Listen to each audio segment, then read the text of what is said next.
ये जो मुस्लिम्स और हिंदू का जो झगड़ा है, ये ठीक है आप कहते हो कि ब्रिटिश ने एक चीज़ की कि डिवाइड एंड रूल। लेकिन अगर मैं कहूँ तो ब्रिटिश से ज़्यादा बड़े जो कॉलोनाइज़र थे वो आपके अरब थे, जो यहाँ आए, उन्होंने यहाँ आके इस्लाम फैलाया, लोगों को मुसलमान किया। मतलब जो हमारी जो धरती का जो रिलिजन था बेसिकली सनातन, उसको ही डिस्टर्ब कर दिया, यानी कि लोगों को ही मुसलमान बना दिया और वहीं से ही एक झगड़ा की बुनियाद रख दी गई थी, जो बाद में जाके बढ़ गई जब आए ब्रिटिश। और दूसरी बात ये कि एक चीज़ आप ये देखें कि दोनों आइडियोलॉजीज़ में ना बहुत ज़्यादा डिफरेंस है।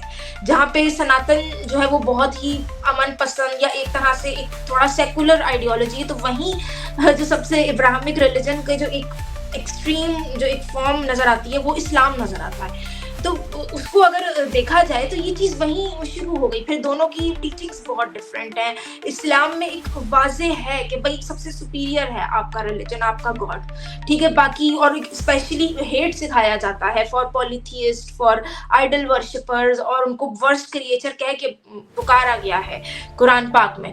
तो ये चीज़ें वहीं पे बुनियाद बन जाती है। ठीक है, हम दूसरों को भी जिम्मेदार ठहराते हैं कि ब्रिटिश ने किया, ये सब किया, लेकिन एक बिहेवियर आपको देखने को मिलेगा कि जब पार्टीशन भी हो गया, ठीक है, मुसलमानों का एक अलग कंट्री बन गया। एक तो पूरी तरह से हुआ नहीं पार्टीशन के, यानी कि सारे मुसलमान गए नहीं पाकिस्तान और सारे हिंदू भी नहीं आए हिंदुस्तान में, इस तरह से नहीं हुआ।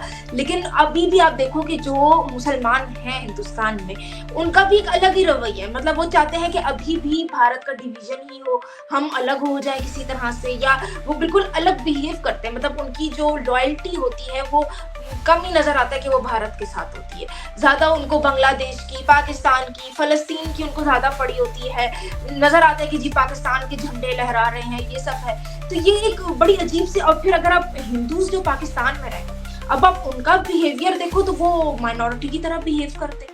वो आपके सरों पे नहीं आके नाचते जैसे मुसलमान करते, सॉरी टू से। और ये बात सच है। आपने भी कश्मीर का देखा होगा कि वहाँ पे नेशनल एम्बुलेम लगा हुआ था, जब वो एक श्राइन था उसकी इनॉग्रेशन हुई, तो उस पे भी पथराव किया, उसको तोड़ा मुसलमानों ने, कश्मीरी मुसलमानों ने, जिनको ये समझा जाता है कि भाई ये तो माइनॉरिटी है और ये बेचारे बड़े वहाँ पे इनको ऑप्रेस किया गया है। और इन्होंने इस पे यह एहतजाज किया कि भाई ये तो आइडल है। हालांकि वो क्या है, वो नेशनल एम्बुलेम है, वो आपको पासपोर्ट पे भी नजर आएगा, करेंसी पे भी, इंडियन करेंसी पे भी नजर आएगा।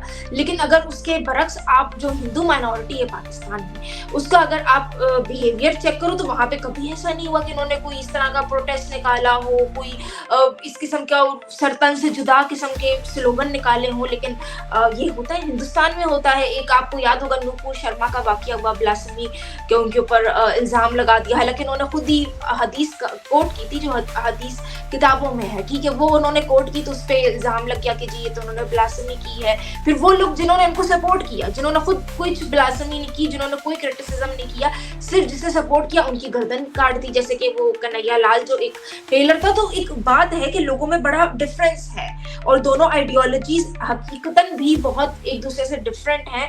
और मेरे ख्याल से जो लोग हैं उनको अपने बिहेवियर को भी चेंज करने की बहुत ज़रूरत है, ख़ुसूसन मैं तो कहूँगी मुसलमानों को, क्योंकि इस तरह का। और फिर जाहिर सी बात है उस चीज़ का लोग एडवांटेज तो लेते ही लेते हैं। जैसे कांग्रेस आपको नजर आएगी कि भाई वो मुसलमानों की अपीसमेंट कर रही है, ठीक है, फिर वो जाहिर सी बात है जब उनकी अपीसमेंट होती है और जब हिंदूज ये चीज़ फील करते हैं कि उनके साथ अनफेयरनेस हो रही है, जैसे कि अगर आप किसी देवी देवता के बारे में कोई कमेंट कर दो, कोई मजाक उड़ा दो, और उस पर अगर कोई आपके ऊपर केस फाइल करता है और वहाँ पे अगर कोई बंदा जाता है कोर्ट में और वो जाके कहता है कि भाई ये तो मैंने खुद इनकी बुक में देखा, इनकी अपनी वेद में या भगवत गीता में ये लिखा था, तो उसको माफ कर देते, छोड़ देते कि हाँ ठीक है ये सही बात है। लेकिन वही रवैया आप वहाँ नहीं अपनाते। जब नूपुर शर्मा वाला केस हुआ तो उसमें किसी ने ये नहीं कहा कि उन्होंने जो हदीस कोट की वो तो रियल में हदीस है, वो तो बल्कि एक नहीं ऐसी 2 हदीसें सही बुखारी में।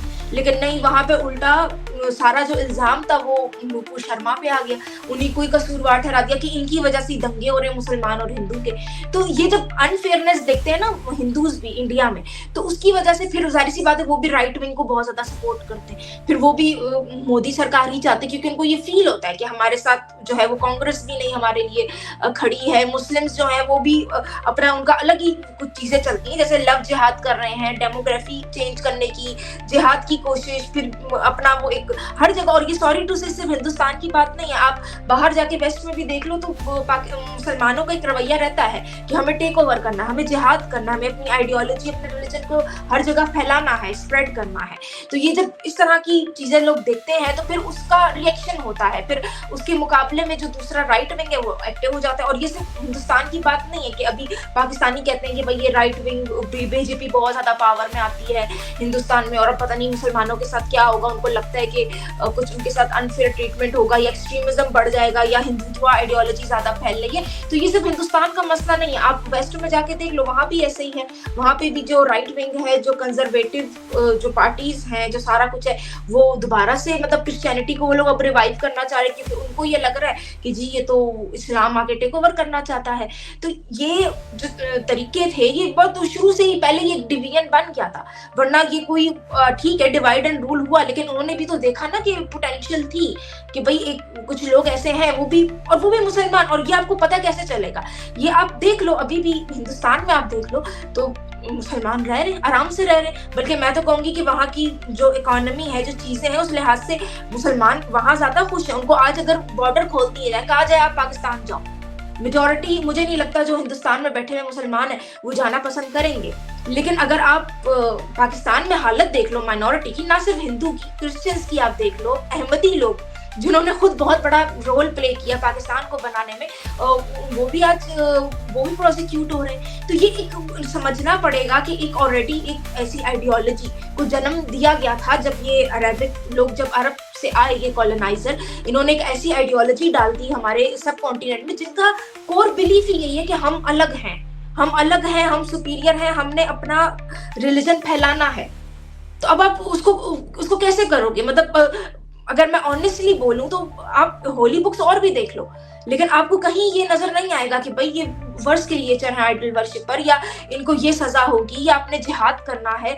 तो ये आइडियोलॉजी का अंदर ये अपना इनका कोर बिलीफ है। ठीक है, आप इसको चेंज भी कर लो। आप एक पाकिस्तान में मैं तो कहूंगी जैसे वो बता रहे जियाउल हक आए और ये सारी चीज कुछ जानबूझ के भी एक्सट्रीमिज्म फैलाया गया, ज्यादा उसको इस्लामाइजेशन लाई गई, वहाबिज्म आया, बिल्कुल वो हुआ। लेकिन वो क्यों हुआ? क्योंकि वो एक बिलीफ ही ऐसा है। मतलब आप देखा करें जितने भी इस्लामिक कंट्रीज हैं, आज आप ठीक है आप पाकिस्तान को चेंज करो, आप चीजों को रिफॉर्म करो, आप इसको थोड़ा सेकुलर बनाने की कोशिश करो, लेकिन इटसेल्फ जो इस्लामिक आइडियोलॉजी वो बिलीफ ऐसा है कि वो उसको कभी भी आप दोबारा से चेंज करके एक्सट्रीमिज्म की तरफ लेके जा सकते हो। जैसे आजकल लोग टर्की को कहते हैं कि एक टाइम पे ये बहुत सेकुलर देश बन गया था, लोग भी बड़े सेकुलर हो गए थे और बड़ा पीसफुल हो गया और पता ही नहीं चलता था जी यूरोपियन कल्चर और बिल्कुल वही सारा कुछ आ गया जैसे पहले था। लेकिन अब कह रहे कि उसकी भी इस्लामाइजेशन हो रही है। तो समवेयर एक आइडियोलॉजी ऐसी है जो आपको चाहती है कि एक डिवीजन हो। आप देखा करो ना, और क्यों नहीं कोई ऐसा, क्रिश्चियन मेजॉरिटी कंट्रीज है लेकिन वहां भी सेकुलर कवानीन है। इस्लामिक कंट्रीज आपको नहीं मिलेंगे उतनी तादाद में जहां पे सेकुलरिज्म हो या फिर सेकुलर कवानीन हो, क्योंकि मुसलमान चाहते ही नहीं है, वो उनका बिलीफ ही नहीं है कि डेमोक्रेसी हो, सेकुलरिज्म, उनको खिलाफत चाहिए होती है। इसीलिए वेस्ट में बैठ के भी खिलाफत की रेडीज में करने की जी हमें शरिया, हमें खिलाफत चाहिए। तो अब हम उसका हम क्या कर सकते हैं?